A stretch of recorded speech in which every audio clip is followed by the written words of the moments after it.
Bonjour à tous, on va commencer. Bienvenue pour ce live, ce Medavis Live, ce masterclass en e-réputation médicale.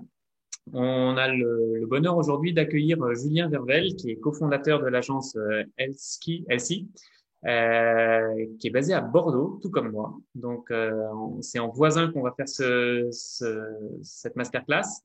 Euh, chez Medabis, vos interlocutrices au quotidien, c'est Léa et Ania. Vous avez le mail et le téléphone si vous avez besoin, si vous avez des renseignements, si vous avez des doutes. Voilà, c'est elles qui sont chargées de vous accueillir. Moi, je suis le docteur Camus, je suis médecin généraliste, je suis basé à Bordeaux et je suis aussi directeur médical de Medabis depuis 2019. Alors on est ensemble depuis 2016 avec du téléconseil et de la téléconsultation, mais j'ai pris la direction médicale depuis 2019. Et nous avons le bonheur d'accueillir Julien. Je vais peut-être te laisser te présenter rapidement. Oui, bien sûr. Bonjour à tous. Merci d'être présent. Donc, je m'appelle Julien Vervel. Moi, je suis un ancien infirmier. J'ai exercé pendant près de 4 ans sur le pôle universitaire du CHU de Bordeaux avant de reprendre un master de direction des établissements de santé. Puis, j'ai cofondé Elsi, qui est une agence de communication spécialisée pour les professionnels de santé en 2019. Je vais parler un tout petit peu rapidement de Medavis et puis après, on parlera e-réputation médicale, bien sûr, des réseaux sociaux, de Google et Julien nous a préparé quelques petits cas pratiques et quelques situations réelles. Voilà, donc Medavis, c'est une solution de télémédecine qui a été lancée en 2015 par du téléconseil. On a lancé les téléconsultations dans le cadre de l'Avenant 6 en 2018 et on accompagne des projets de CPTS depuis 2019. On a lancé la téléexpertise en 2020 et on a commencé l'interfaçage des logiciels métiers, pardon. Et puis en 2021, on approfondit l'interfaçage avec les logiciels métiers pour vous faciliter la vie. Et on continue d'accompagner les projets de CPTS qui voient le jour petit à petit, et puis les équipes de soins spécialisés. Donc ça s'adresse plus aux spécialistes qui veulent monter des parcours de soins innovants au niveau des territoires pour prendre en charge les patients autour de pathologies spécifiques.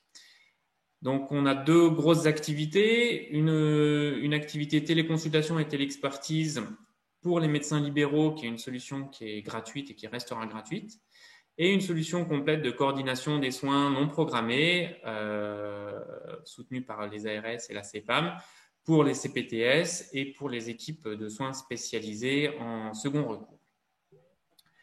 On en est à environ un peu plus de 400 000 téléconsultations réalisées depuis le lancement, 9 000 professionnels de santé qui sont inscrits sur le site. Ça regroupe 50 spécialités et on accompagne 70 projets de CPTS et quelques projets de SS. Il faudrait qu'on modifie le slide.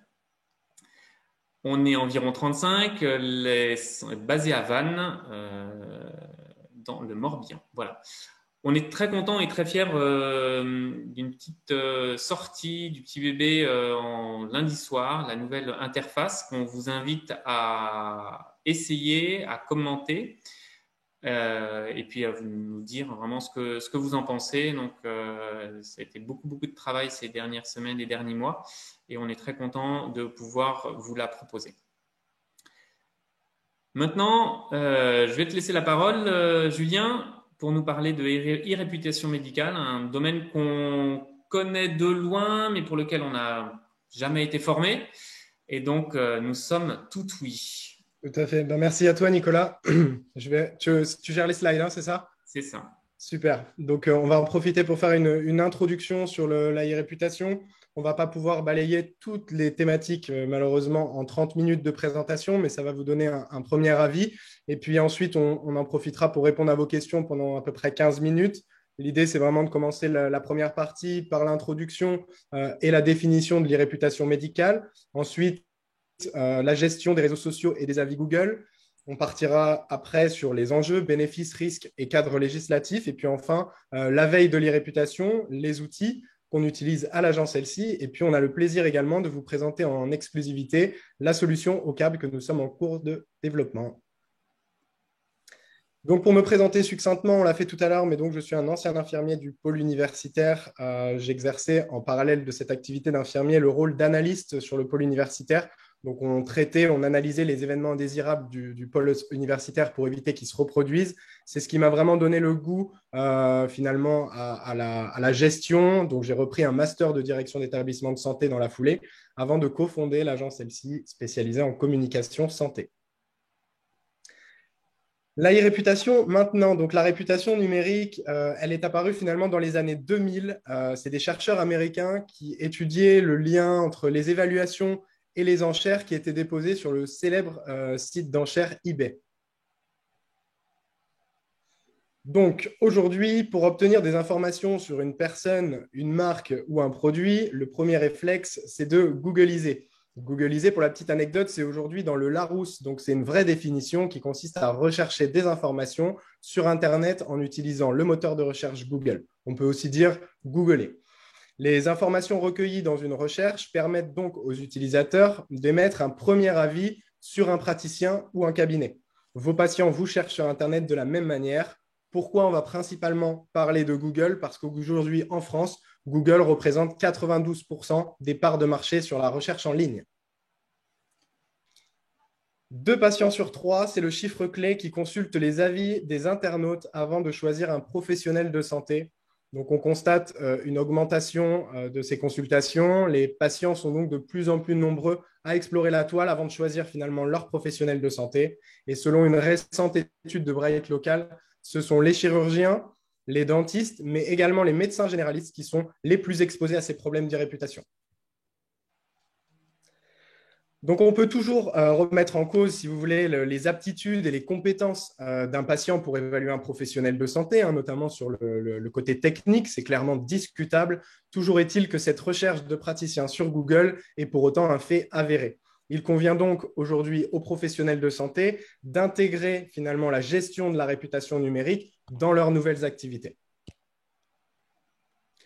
La définition stricto sensus de la e-réputation, qui est aussi appelée réputation numérique ou cyber-réputation, se définit comme l'opinion commune sur Internet d'une entité, d'une personne morale ou d'une personne physique. Donc, c'est évidemment basé sur les informations qu'on peut recueillir sur la toile, les avis, les échanges, les commentaires, mais également les rumeurs sur certains forums. L'e-réputation médicale représente donc l'image que renvoie Internet d'un praticien ou d'un cabinet médical. Ces informations en ligne, elles ne peuvent pas être complètement maîtrisées. Par contre, on peut donc parler d'inotoriété au sens un peu plus large. Et finalement, cette e-réputation, elle s'imbrique dans quelque chose qui est un peu plus large, qui va être votre identité numérique. Elle peut orienter favorablement ou défavorablement l'opinion de vos patients. On peut clairement comparer l'e-réputation sur Internet au bouche à oreille d'antan. Le périmètre vraiment de votre e-réputation en tant que professionnel de santé, alors c'est à la fois les annuaires professionnels comme Google, mais aussi les réseaux sociaux, Facebook, Instagram, LinkedIn également, les forums de discussion type Doctissimo, mais il en existe énormément, et puis également les blogs orientés autour de la santé, où on a beaucoup de patients qui viennent partager des témoignages avec des praticiens.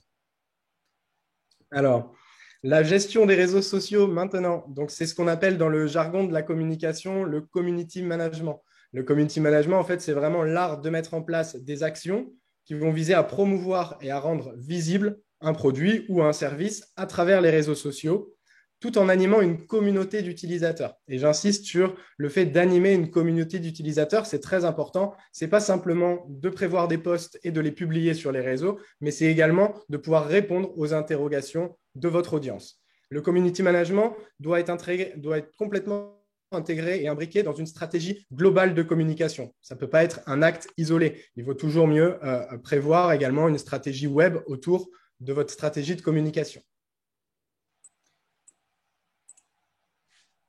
On continue, on poursuit quand même sur les réseaux sociaux, au moins pour la culture. Ce que je voulais vous dire à travers ces images, c'est que finalement, on choisit la tonalité du discours en fonction des réseaux et du message qu'on veut véhiculer.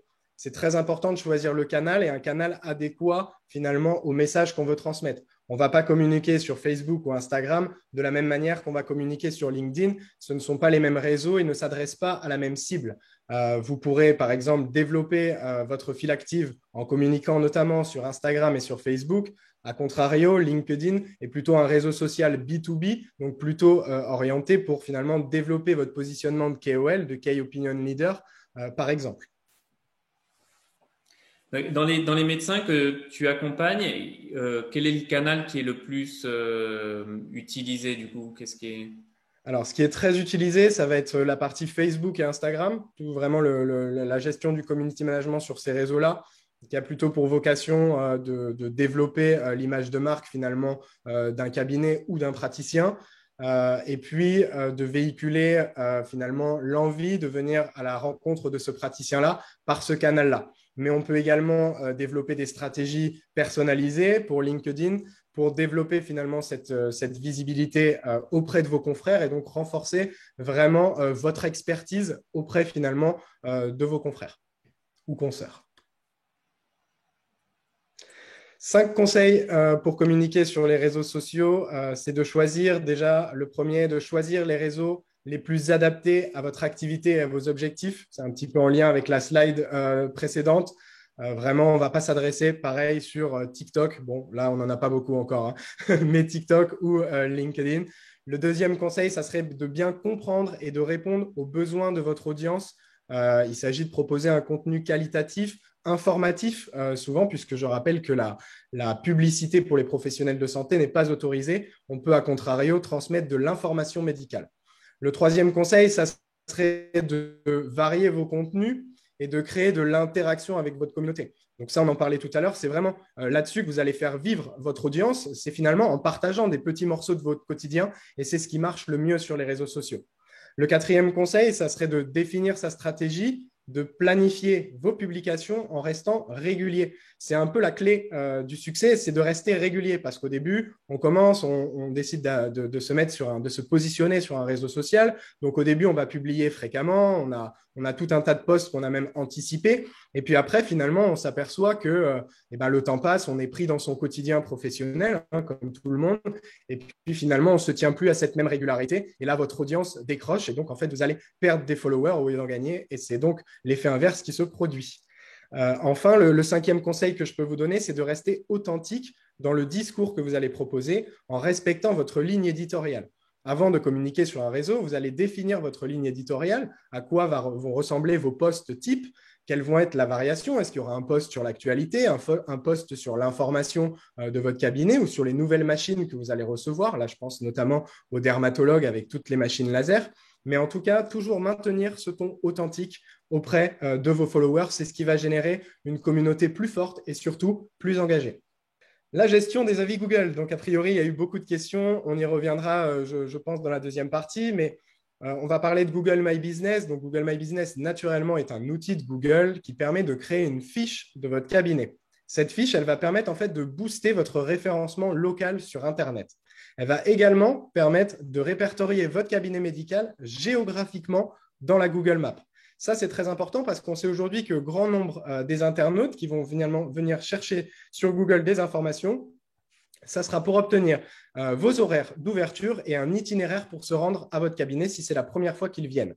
Et enfin, pour que votre fiche fonctionne le mieux possible, votre fiche Google My Business, il faut l'optimiser. Ça vous permettra de maximiser l'impact de votre classement sur les résultats des moteurs de recherche. En gros, remonter dans l'algorithme Google pour que votre cabinet soit plus visible. Quelques chiffres clés sur Google. 77% des patients consultent les avis en ligne avant de choisir un praticien. C'est une réalité. Le chiffre sera sans doute de plus en plus important au fur et à mesure des années. On a une génération full digital qui va arriver. Vos enfants peut-être, mais en tout cas, il y aura de plus en plus de monde qui vont consulter Google. On a 19% des propriétaires d'entreprises, alors là, ce n'est pas spécifique au médical, mais des propriétaires d'entreprises qui répondent aux avis seulement. C'est trop peu quand on sait que Google adore les interactions et va favoriser finalement le fait de vous faire remonter dans l'algorithme au nombre des avis et au nombre des interactions qu'il y aura eu. Et enfin, 83% des Français qui font davantage confiance aux avis en ligne qu'à la publicité traditionnelle. C'est quand même assez important pour être souligné. Une question qu'on me pose tout le temps. Peut-on demander la suppression d'un avis Google? Alors, la réponse est oui, mais attention. Oui, vous pouvez faire un signalement auprès de Google. Il faut savoir que c'est géré humainement par Google. Chaque avis est pris en compte et Google cherche toujours à répondre à ses utilisateurs. Donc, pour obtenir gain de cause, l'avis doit être soit injurieux, soit diffamatoire, soit publicitaire, comme les spams, soit en conflit d'intérêts, soit ils doivent inciter à la violence ou la haine. Si vous ne rentrez pas dans ces cas de figure, ça sera quasiment impossible de faire supprimer des avis Google. Là, le mieux, c'est d'être entouré. Nous, on a un réseau d'avocats qui peut nous aider dans ce circuit-là pour essayer de pousser Google. En ce moment, ça prend beaucoup plus de temps de signaler, alors de faire supprimer les avis, puisque toutes les équipes de Google avec la COVID-19 sont en télétravail et donc sont submergées de demandes de ce côté-là. 5 conseils sur la fiche Google My Business. Voilà, c'est de répondre à tous les avis, qu'ils soient positifs ou négatifs. Pourquoi? Ne serait-ce parce que ça va laisser une image et ça va montrer aux futurs utilisateurs que vous êtes en mesure de vous remettre en question ou du moins d'être à l'écoute. Et surtout, ça va aussi favoriser votre référencement naturel. Plus vous allez avoir d'avis sur votre page Google, plus il vous fera remonter aussi dans l'algorithme pour les fiches. Donc ça, c'est important. Et on en parlait tout à l'heure, les interactions aussi, le fait de répondre aux commentaires, ça va vous aider. Ensuite, le deuxième conseil, ça serait d'adopter un ton courtois. S'il le faut, patienter avant de répondre. Parce que s'il n'est jamais agréable, et on est bien d'accord avec vous, de recevoir un mauvais avis sur Google d'un patient, néanmoins, il ne faut pas rentrer au clash ou au carton directement sur Google. C'est une très, très mauvaise stratégie. Donc, prendre le temps de répondre. Je le dis en troisième conseil, répondre rapidement aux avis, idéalement 48 heures. Pour un professionnel de santé, on peut largement tolérer un délai un peu plus long. On comprendra très bien qu'il n'est pas derrière sa fiche Google My Business toute la journée. Néanmoins, prenez le temps nécessaire pour redescendre en pression avant de répondre à vos patients, s'il vous plaît. En numéro 4, n'hésitez pas à gérer les conflits en proposant un échange par mail ou par téléphone en privé à votre patient. Ça montre une position d'écoute. Et enfin, servez-vous des avis pour améliorer l'expérience de vos patients. On a souvent des avis qui sont laissés non pas sur la consultation en elle-même, mais sur l'accueil au cabinet. Et bien là, peut-être que vous pouvez en profiter avec votre secrétaire médical, si vous en avez une, pour peut-être revoir les process d'accueil de votre patientèle. Alors, on va faire une mini-pause pour répondre un peu aux questions. Donc, il y avait la première question, c'était doit-on ne jamais répondre aux avis laissés sur des sites tels Google? Donc, je pense que tu as répondu qu'il faut répondre systématiquement. Oui, je le conseille. Et on verra un exemple de bonne réponse et un exemple de mauvaise réponse, il me semble, après. Tout à fait. Est-ce que l'on peut connaître les adresseurs d'avis, car c'est toujours des pseudos? Et généralement, alors en plus, on est sur une thématique un peu complexe avec le secret médical où on n'a pas spécialement envie, si on allait voir par exemple un chirurgien, un urologue pour un homme, de dire qu'on était chez un urologue. Donc, on va généralement se cacher derrière un pseudonyme. Non, il n'y a pas une méthode clé qui nous permet de savoir réellement qui est derrière. Parfois, en proposant un échange, c'est au début un pseudonyme, et puis la personne va vous contacter, et là, vous pourrez avoir le nom du patient qui a laissé un avis.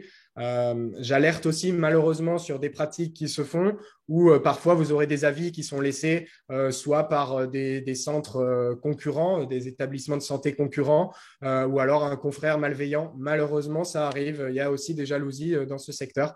Donc non, malheureusement, on ne peut pas identifier systématiquement qui est l'auteur du post. Un certain nombre de mes confrères suppriment leur page Google, créée d'ailleurs sans notre avis. Qu'en pensez-vous? C'est docteur Jean, médecin généraliste. Ok, c'est un débat que j'ai souvent avec nos clients. Alors oui, on peut supprimer cette fiche Google My Business, puisque Google utilise vos informations personnelles, donc vous avez le droit de la faire supprimer à tout moment. Ça, c'est dans le cadre législatif, il n'y a pas de problème de ce côté-là. Malheureusement, aujourd'hui, Google, c'est un outil incontournable, que ce soit en France ou sur toute la planète. Et en fait, l'avantage de votre fiche Google My Business, c'est le référencement. Moi, le référencement, c'est ma spécialité aujourd'hui à l'agence LC. C'est vraiment comment est-ce qu'on va vous donner de la visibilité à vous en tant que praticien ou à votre cabinet médical. Et Google My Business, c'est aujourd'hui le meilleur outil gratuit pour avoir un premier référencement sur Google. Donc, moi, je conseille quand même de laisser cette page-là, mais de ne pas la laisser toute seule et d'y apporter une vraie gestion, notamment en répondant aux avis et en suivant ce qui s'y passe, en ajoutant une description de votre établissement, en renseignant vos horaires. Si par exemple vous êtes fermé sur un jour férié, n'hésitez pas à le préciser. Vous avez la main sur cette fiche Google My Business et je vous conseille plutôt de la remplir parce que c'est un vrai boost pour votre référencement local. Super. Et alors ça va introduire un petit peu, je pense, la deuxième partie, mais j'ai été la cible de propos diffamants sur un groupe Facebook, groupe public de la ville dans laquelle j'exerce. Faut-il répondre? Point d'interrogation. Faut-il judiciariser? Point d'interrogation. Euh, Tout dépend de la nature des propos. Oui, on va en parler effectivement du côté diffamatoire, hein. C'est là où quelque chose se joue. Est-ce que c'est diffamatoire ou est-ce que ça ne l'est pas? Est-ce que vraiment on porte atteinte à votre image ou à celle de votre établissement? Moi, je ne conseille jamais de laisser à volo. Vous pouvez vous rapprocher d'une agence spécialisée en e-réputation, comme Elsie par exemple. Mais sinon, effectivement, vous orientez auprès d'avocats qui vont pouvoir vous conseiller pour les bonnes méthodes et les bonnes pratiques à utiliser. Ne pas répondre et laisser les choses, c'est aussi prendre le risque de laisser les choses s'empirer et d'avoir un magma de commentaires négatifs. Vous le verrez dans le cas pratique juste après. J'ai pris l'exemple d'un centre dentaire où en fait tout le monde y va de son petit commentaire, aussi bien des patients qui y sont passés que des patients qui ne sont jamais venus. Et vous verrez un petit peu l'impact que ça peut avoir sur votre réputation numérique. Oui, les enjeux de l'e-réputation médicale. Oui, dis-moi Excuse-moi, Nicolas. il y avait juste une remarque très judicieuse sur le fait que la médecine, c'est différent du commerce. Ça peut pas être pratiqué comme un commerce. Tout à fait. Et donc, c'est de enfin, la communication, ça peut pas être de la publicité. Voilà, Tout à fait. c'est clair dans Tout le à code fait. Oui, de oui, oui, déontologie. je vous rejoins. L'idée, en fait, nous, l'idée, moi, je suis un ancien professionnel de santé aussi, hein, donc j'ai porté la blouse. Je suis très attaché à la déontologie. Moi, ce que je pense, c'est que par le biais d'Internet et des différents canaux, les réseaux sociaux, les blogs, voilà, tous ces outils-là, en fait, ce qui est intéressant, c'est qu'on peut favoriser l'éducation thérapeutique du patient en plaçant l'information au cœur de cette communication. En fait, l'idée, c'est pas juste de dire venez vous faire soigner les dents ou venez vous faire soigner ce que vous voulez ici, mais plutôt d'aller transmettre des bonnes astuces à vos patients pour prendre soin de leur hygiène bucco-dentaire si on est sur des dentistes, par exemple. Et en fait, je pense que tout l'intérêt est là d'être vraiment avec une agence spécialisée en santé. C'est justement que nous, on a bien étudié ce cadre législatif. On ne propose pas de publicité. Par exemple, le référencement, il y a le référencement payant et le référencement gratuit, ce qu'on appelle le référencement naturel, le référencement SEO. Celui-ci est autorisé pour les professionnels de santé. Le SIA, donc le référencement payant, autrement dit payer Google aux mots-clés, ça c'est interdit pour les professionnels de santé. Nous ne le faisons pas et nous préconisons aux professionnels de santé de ne pas le faire. Voilà, le tout c'est de rester éthique et déontologique dans votre communication ou dans votre information si vous préférez. C'est tout bon. Merci, c'est clair. Justement, pour faire le lien, voilà, on est dans un monde donc ultra connecté, ça vous le savez, vous le voyez, on est en pleine digitalisation du système de santé. Les éléments et les informations qui vous concernent sont accessibles par l'ensemble des internautes, aussi bien ceux dans votre ville, mais partout en France ou aussi sur le globe. Ce sont donc des vecteurs d'information qui vont ainsi modeler votre réputation numérique en ligne des praticiens, mais également des cabinets médicaux. Modeler cette réputation, c'est important, qu'elle soit plutôt favorable que défavorable, et on va le voir sur la slide juste après. Alors, pardon, oui, tout à fait, c'est ça. Une citation que j'aime bien et qui va vous permettre de mesurer peut-être ça, elle est de Warren Buffett. Il faut 20 ans pour bâtir une réputation et 5 minutes pour l'anéantir. Donc, si vous y pensez, vous agirez différemment. Hop, les bénéfices, voilà. Les bénéfices d'une e-réputation maîtrisée, ça va être la possibilité de diffuser finalement en continu des éléments d'information positifs qui vont améliorer au fil du temps votre image ou celle de votre cabinet. À l'opposé, et c'est souvent ce qui est le plus craint, je le vois avec mes clients, c'est la diffusion rapide et parfois brutale d'éléments négatifs qui peuvent dégrader fortement et durablement l'image d'un professionnel de santé. Et j'insiste sur le durablement, puisque ce qui est sur la toile est difficilement effaçable, et que si ce qui est sur la toile est bien référencé, vous risquez de traîner ça un petit moment. Juste avant de commencer le cas pratique, excusez-moi, il y a une remarque très très judicieuse, une question très judicieuse.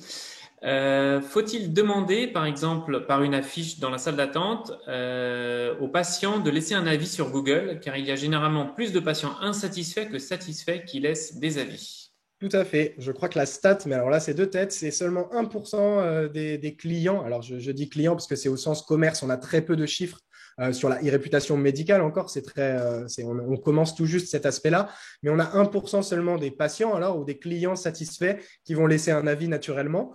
Est-ce qu'on peut poser une affiche en salle d'attente? Est-ce que ça peut être considéré aussi comme de la publicité?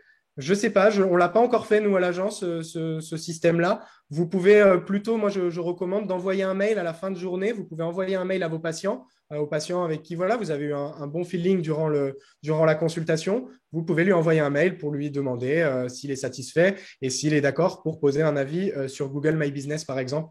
Peut-être que ça aura plus d'impact, un petit message personnalisé par mail qu'une affiche en salle d'attente. Bon, à voir, ça peut être une bonne idée. Super. Allons-y. Alors, on y va, cas pratique. Donc, je vous en ai sélectionné deux. Un cas pratique sur les réseaux sociaux et un cas pratique sur la gestion des avis Google My Business. On va commencer sur les réseaux sociaux. Je vous ai pris l'exemple d'Émilie. Émilie, elle laisse donc sur un groupe Facebook. Bonjour à tous, je reviens du cabinet dentaire X. Ils m'ont demandé de payer 700 € pour enlever 2 dents de sagesse, non remboursable alors que j'ai une bonne mutuelle. Connaissez-vous des endroits où l'on peut se faire soigner gratuitement? Une des deux me fait beaucoup souffrir, merci.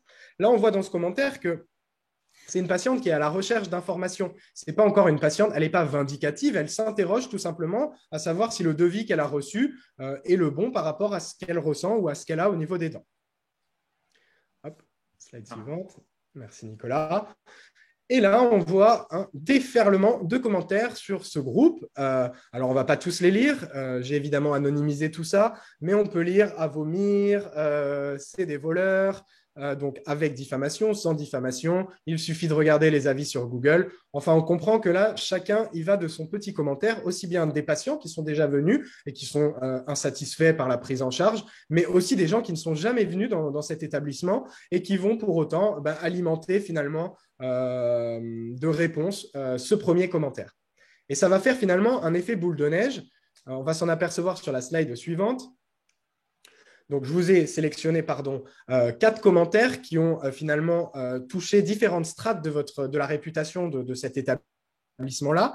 On a le témoignage d'Ernestine qui va être une mauvaise expérience de ce patient avec diffamation. Si on lit juste la fin du commentaire, on peut voir « à fuir, ce sont des voleurs ». Là, on est clairement dans un cas de diffamation.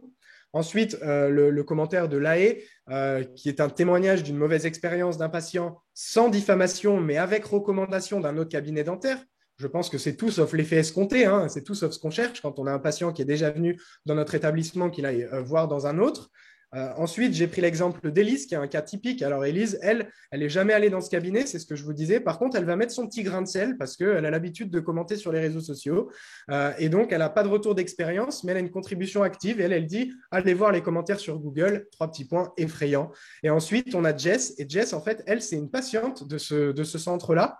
Et finalement, Jess, elle s'aperçoit qu'elle a rendez-vous dans 2 jours et d'avoir lu ça en amont, ça va renforcer son inquiétude à la fois sur l'aspect qualité des soins, qui est quand même le plus important, mais également sur l'aspect économique qu'il ne faut pas négliger. Donc là, il y a un risque de perte de confiance du patient, un risque important aussi qu'il annule son rendez-vous et qu'il prenne rendez-vous dans un autre cabinet dentaire.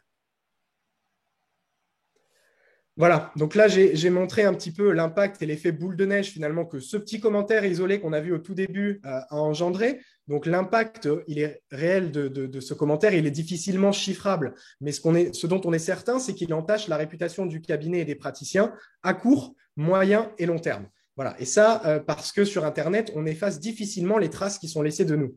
Donc, le commentaire d'Émilie qu'on avait au début a en fait généré 82 interactions auprès des membres de ce groupe pour 263 commentaires, ce qui commence à avoir un impact, puisqu'on peut imaginer que les gens qui ont commenté finalement ce premier post vont aussi en parler autour d'eux, comme le bouche à oreille d'antan, finalement, et ça va clairement desservir la réputation de ce cabinet dentaire. Un cas pratique maintenant sur les avis Google. Ça, je pense que c'est attendu, peut-être plus que les réseaux sociaux. Donc là, j'ai pris l'exemple d'un bon élève. On voit 4,5 sur 5 avec 26 avis. Et puis un avis patient qui dit « J'ai consulté le docteur X pour de la médecine esthétique et je souhaiterais le remercier pour la qualité de ses conseils, sa bienveillance et son professionnalisme. » Là, on peut clairement imaginer que l'impact de ce commentaire sur les futurs internautes qui vont venir consulter les avis de ce praticien vont favoriser la prise de rendez-vous, puisque si vous avez un praticien qui vous donne des conseils, qui est bienveillant et professionnel, normalement, ça donne la confiance aux patients suffisante pour prendre rendez-vous. A contrario, sur la slide suivante, j'ai un moins bon élève avec 2,1 sur 5 sur 11 avis laissés. Donc, on voit clairement que c'est une e-réputation qui est entachée, sans doute un praticien qui ne gère pas sa fiche Google My Business, comme c'est le cas dans 80 ou 85% des cas. Voilà. Et on a le témoignage d'une mauvaise expérience d'un patient qui est clairement pas agréable avec le praticien. Je vous le lis, il faut prendre votre retraite, monsieur, et vite, il y a un âge pour tout. Donc là, il est vindicatif sur le dosage du médicament administré par le praticien, il est vindicatif sur le diagnostic qui a été posé, il n'a pas voulu prendre la carte vitale, etc. Et vous m'avez perdu. Ciao, voilà un petit peu le commentaire du patient. Mais ce n'est pas ce qui nous intéresse le plus ici. Ce qui nous intéresse ici, c'est la réponse du propriétaire. N'importe qui semble pouvoir dire n'importe quoi. Plusieurs vérifications peuvent être faites. Montrez-nous votre ordonnance et une confirmation du reçu de 80 €. De plus, semble-t-il, j'avais tout fait pour être votre médecin et je vous perds, madame, sans nom. Quel malheur, l'a perdu. Là, on est quand même dans un exemple atypique avec une réponse d'un praticien agressif qui ne laisse absolument pas présager une position d'écoute. Et en fait, là, ce qui va se passer, c'est que la réponse de ce commentaire, elle est encore plus négative que la réponse du patient au-dessus. Pourquoi ? Parce qu'en fait, personne ne peut satisfaire tout le monde. Vous ne pouvez pas, aussi bien un magasin, aussi bien un boulanger ou un professionnel de santé, vous ne pouvez pas avoir 5 étoiles partout, tout le temps auprès de vos patients. Ou alors, ça éveillera d'ailleurs la curiosité de Google si vous n'avez que 5 étoiles sur 2000 avis laissés, parce que clairement, c'est difficile de satisfaire tout le monde. Mais là, ce qui est intéressant, c'est cette réponse qui n'est pas adaptée et qui aura un impact négatif et défavorable pour l'établissement et le professionnel qui a laissé ça. J'ai une question sur comment définit-on précisément la diffamation? Si tu avais une définition. Alors, je n'ai pas une définition en tête précise. En plus, on rentre surtout dans le cadre juridique. Moi, je précise que je ne suis pas avocat ou professionnel du droit. Donc, je préfère me réfugier sur des professionnels qui sont compétents dans le secteur. Mais en gros, il y a diffamation lorsqu'on commence à s'en prendre à vous par le biais, par exemple, d'une insulte. Où vous êtes un voleur, ce n'est pas une insulte, mais on est clairement en train de vous incriminer et de vous mettre en position défavorable. A contrario, dire la consultation, c'est mal passé, j'ai trouvé un praticien qui n'était pas à l'écoute. Là, on n'est pas dans de la diffamation, on est dans un ressenti. Voilà, la barrière est très fine, mais elle est juridique et honnêtement, il convient de se faire entourer par des professionnels du droit pour vraiment analyser ce qui est diffamatoire de ce qui ne l'est pas. Voilà, là, je vous ai mis donc toujours le même commentaire de la slide d'avant, mais je vous ai mis un exemple de réponse. Alors, ce n'est qu'un exemple, ce n'est pas forcément la meilleure réponse, mais c'est la réponse que moi, j'aurais proposée aux professionnels de santé s'ils nous avaient appelés. Donc, je vous la lis. Donc, le commentaire étant le même. Madame, je viens de prendre connaissance de votre commentaire. Avec mon équipe, nous faisons tout notre possible pour rester à l'écoute de notre patientèle. Afin de remédier à votre insatisfaction, je peux vous proposer un échange en privé par téléphone ou par mail, selon votre convenance. N'hésitez pas à me contacter pour échanger sur la situation. Bien à vous. Voilà. Naturellement, en fait, ça va vous placer dans une position d'écoute et ça va laisser présager que vous êtes en mesure de vous remettre en question aussi dans votre pratique professionnelle, ce qui va être de plus important pour vos patients. Les outils de veille que nous utilisons à l'agence, nous avons Social Mention qui permet en fait, en paramétrant les canaux, de faire une veille par mots-clés en fonction surtout des hashtags. Ça marche très bien pour ça. On peut le recommander. Google Alert, qui est naturellement le plus connu, encore Google, encore et toujours Google. Donc là, c'est un outil de veille par mots-clés, très efficace également. Et puis, vous avez WebMe aussi qui permet, pour savoir, là, si vous voulez tester en direct ou après le webinar, un petit peu qu'est-ce qu'il y a sur la toile. Si vous tapez votre nom et votre prénom, vous pouvez utiliser cette solution WebMe qui va répertorier finalement l'ensemble des sites où vous êtes identifié, où votre nom apparaît. Et donc ça, tu conseilles, toi, par exemple sur Social Mention ou sur Google Alert, que les praticiens se créent une alerte avec leur nom et prénom Tout à fait, tout à fait. Après, c'est un vrai travail aussi parce qu'il faut trier. Naturellement, c'est pas si simple. Vous n'allez pas avoir toutes les informations du coup qui vont tomber là non plus. Il faut quand même procéder à ce qu'on appelle une veille un peu plus poussée. Ça, ce sont des outils de veille. Et après, nous, on va vérifier, on va checker, on va regarder les réseaux, on va regarder les groupes. On va essayer de balayer finalement la toile comme on peut par différents process. Je ne vous livrerai pas tout ici, mais non, naturellement, on passe évidemment beaucoup de temps sur la toile à aller voir ce qui se dit sur les professionnels sur lesquels on veille finalement. Mais oui, ces 3 outils sont très bons. C'est l'occasion pour moi de vous présenter donc, l'agence LC que j'ai cofondée en 2019, qui est donc une agence de communication spécialisée pour les professionnels de santé, où donc notre objectif est de proposer une communication éthique et déontologique à vos patients. L'objectif aussi derrière ça, c'est de développer votre visibilité, mais de le faire intelligemment et dans le respect des contraintes du Conseil de l'ordre de votre spécialité. Notre équipe, on est pour l'instant 3. On a Christelle qui s'occupe de la communication digitale. Nous avons Sybille sur la partie branding et marketing, image de marque. Et puis moi-même qui suis en charge des projets web et SEO. Le SEO, c'est ce qu'on appelle le référencement naturel. C'est la spécialité de l'agence et c'est pour finalement pousser votre site tout en haut sur la première page de Google autant que possible en fonction de la difficulté de votre ville, de votre localité par exemple. Quels services nous proposons concrètement pour votre communication? Nous proposons la création d'un site médical sur mesure en fonction de vos besoins, le référencement naturel dont on a parlé pour être visible sur Google. C'est bien d'avoir un site web, mais aujourd'hui, le véritable enjeu, c'est d'obtenir le positionnement adéquat sur la première page de Google. 94 ou 96% des utilisateurs s'arrêtent sur la première page, donc c'est vraiment l'enjeu numéro 1 de votre site Internet. Le community management médical, maintenant vous savez ce que c'est donc la gestion de vos réseaux sociaux, Facebook, Instagram, LinkedIn, le branding médical et le graphisme pour concevoir l'ensemble de votre image de marque, parce que si on crée un site internet, on va vous créer un logo, vous allez choisir des typographies, mais également des couleurs et on vous construira une charte graphique. Et enfin, la communication santé 360 qui, elle, s'adresse davantage finalement aux établissements de santé, aux pôles de santé pluridisciplinaires et aux cabinets qui vont regrouper plusieurs spécialités. Une remarque très judicieuse du docteur Paumelle qui rencontre des problèmes avec des sites de prise de rendez-vous auxquels ils n'ont pas ou elle n'a pas forcément souscrit. Et quand on tape docteur Paumelle, voilà, on va avoir la fiche Doctolib, la fiche Quel-Doc, la fiche un clic, un médecin, quelque chose comme ça. Et puis notre site internet qui arrivera peut-être effectivement en deuxième page Facebook. Donc, oui, alors vous pouvez, comme pour Google, comme pour la fiche Google qui vous a été créée alors que vous ne l'avez pas créée vous-même, vous pouvez demander auprès de ces solutions-là, Doctolib ou d'autres, pour ne pas toutes les citer, leur demander la suppression de votre fiche. Néanmoins, donc, ils sont normalement obligés de la supprimer puisqu'ils utilisent vos informations personnelles, donc c'est toujours basé sur le même principe, comme pour Google. Néanmoins, on ne peut pas les interdire finalement de créer cette fiche de référencement. En fait, ça fait partie de leur stratégie SEO, j'en sais quelque chose. Ils ont construit l'ensemble des fiches pour avoir un site d'autorité. Petit à petit, en fait, plus il y a de fiches de professionnels qui vont être référencées, plus ça va donner de l'autorité sur le nom de domaine auprès de Google. Et donc, c'est pour ça que Doctolib est toujours en premier lorsqu'on tape le nom d'un professionnel de santé. C'est grâce à leur stratégie de référencement qui est très complexe et complète. Et du coup, effectivement, vous pouvez demander la suppression de cette fiche, mais ils le font d'office. Et en fait, c'est très discutable comme méthode, mais en fait, ils l'ont fait à un moment où on était aussi un peu dans un cadre juridique assez flou. Voilà. Un exemple de création, je remercie le docteur Vardy, qui est un de nos clients. On travaille principalement dans la confidentialité, notamment pour tout ce qui est référencement et e-réputation.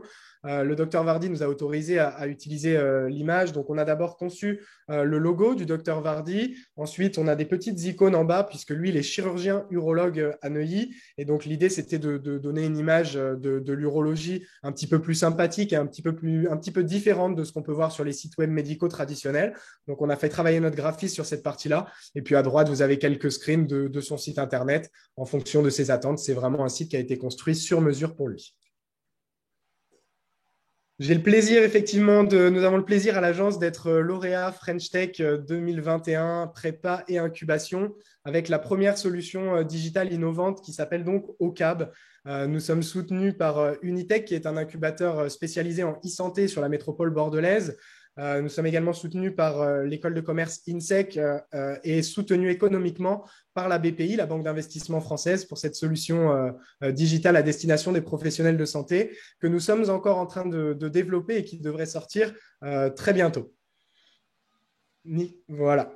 L'idée d'OCAB, en fait, c'est vraiment justement de regrouper ces thématiques parce que nous, on s'est aperçu en travaillant sur ces problématiques d'e-réputation, de création de sites Internet, de référencement, que finalement, les demandes de professionnels de santé se ressemblaient beaucoup, que finalement, il y avait un besoin de passer dans cette transition digitale. Avec OCAB, vous allez pouvoir finalement concevoir votre identité numérique, publier les actualités de votre cabinet, de votre équipe médicale et informer vos patients en temps réel. Nicolas va nous faire passer une petite vidéo de la solution. Vous entendez? C'est un outil qui est encore en cours de développement et nous le co-construisons avec des professionnels de santé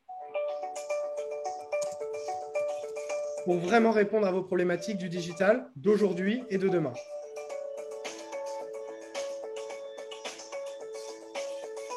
Vous allez donc pouvoir indiquer les informations essentielles de votre cabinet, décrire votre philosophie de soins, votre manière de prendre en charge vos patients. Vous allez également pouvoir présenter votre cabinet sous son meilleur jour en partageant des photos de votre établissement.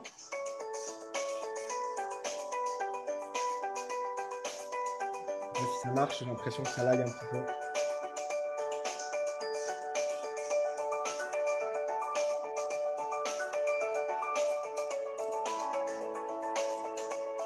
Vous allez également pouvoir présenter l'équipe médicale et l'ensemble de votre offre de soins. Parce que vous avez des patients qui vont venir pour un soin précis et qui ne vont pas connaître l'ensemble de votre offre de soins. L'idée, c'est vraiment de faire participer le patient et que son parcours de soins commence dès l'arrivée en salle d'attente.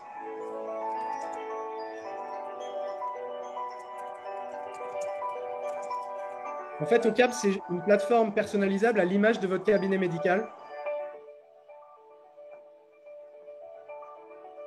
qui va vous permettre à terme de diffuser vos campagnes de prévention et d'offrir une communication ciblée à vos patients. L'objectif, c'est de devenir un petit peu l'ange gardien de votre e-réputation. Pour résumer un petit peu ce que vous avez vu, moi, ça a un petit peu lagué sur mon écran. Je ne sais pas si pour tout le monde, ça a été fluide. Toujours est-il que ça va vraiment vous permettre de développer votre visibilité en ligne, mais également de soigner votre e-réputation. Concrètement, ça va servir à créer une page web de votre cabinet médical et à la référencer sur Google, à automatiser la récolte des avis auprès de vos patients pour accroître votre référencement et puis surtout avoir un suivi du taux de satisfaction de vos patients. Ça va également vous permettre de digitaliser l'ensemble des supports traditionnels de votre salle d'attente. On a vu avec la COVID-19 que les salles d'attente avaient été fermées et que finalement les magazines, les affiches et autres systèmes d'information vont à terme être remplacés par le digital. En fait, ça va vous permettre de développer votre e-réputation et de reprendre le pouvoir sur votre communication santé.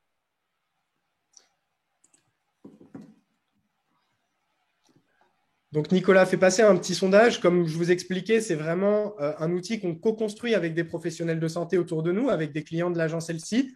Nous recherchons des cabinets bêta-testeurs pour mettre en place cette solution, comme le cabinet du docteur Camus, qui aura le plaisir de tester OCAB. Voilà, on est vraiment à l'écoute de vos besoins et on essaye de créer un outil qui va solutionner l'ensemble des problématiques autour de la réputation médicale et de la visibilité en ligne. C'est une solution donc, qui est 100% française, 100% développée en France et soutenue par donc, la BPI, qui est la banque d'investissement française.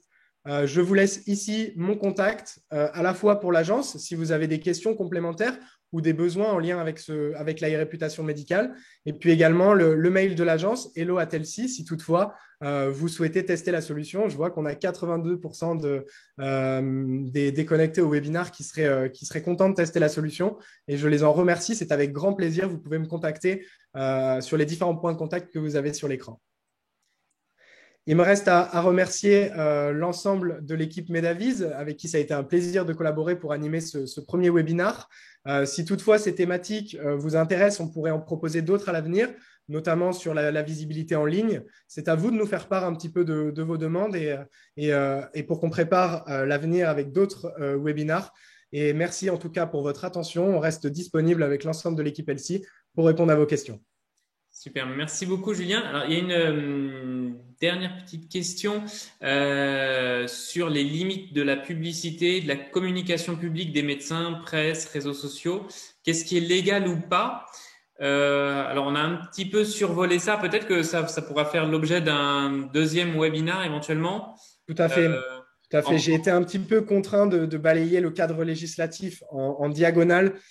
C'était vraiment une introduction à les réputations. Malheureusement, c'est une thématique qui est très complexe et sur laquelle voilà, j'aimerais avoir plus de temps pour vous en parler, mais il faudrait effectivement qu'on puisse prévoir d'autres webinaires pour y répondre, notamment sur le cadre législatif, où je m'appuie sur des compétences d'avocat pour ne pas dire de bêtises. Voilà. Mais effectivement, nous, on a bien étudié le cadre législatif entre information, communication et publicité.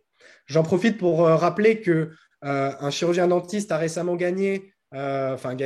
a amené son cas de figure parce qu'il a été attaqué par des confrères parce que son cabinet était trop visible. Il a amené ça au Conseil d'État européen qui lui a donné raison sous le texte de loi suivant, c'est que la médecine est une prestation de service et qu'on ne peut pas interdire la libre concurrence des prestations de service. Et donc, à ce titre-là, il va y avoir à terme une ouverture de la publicité, même si j'aime pas non plus trop le dire, pour les professionnels de santé. Ça sera toujours réglementé, ça sera toujours dans un cadre strict, mais naturellement, avec le digital, aujourd'hui, les conseils de l'ordre s'aperçoivent qu'ils ne peuvent plus gérer cet encadrement de la publicité. Super. Ben, un grand merci. Effectivement, il y a des évolutions. On en reparlera. Probablement, ce sera l'occasion de te revoir, de t'accueillir à nouveau sur un de ces lives. Avec grand plaisir. Encore un grand merci. Merci à tous d'avoir été présents, d'avoir répondu présent. Je vous invite à notre prochain live qui sera plus une table ronde sur la e-santé française. Est-elle condamnée à l'exil? Avec Denise Silbert, qui est fondatrice de Basile Stratégie et qui, entourée de plusieurs experts de la e-santé, nous commentera la situation actuelle des différents acteurs de la e-santé en France et des implications au niveau européen et au niveau mondial.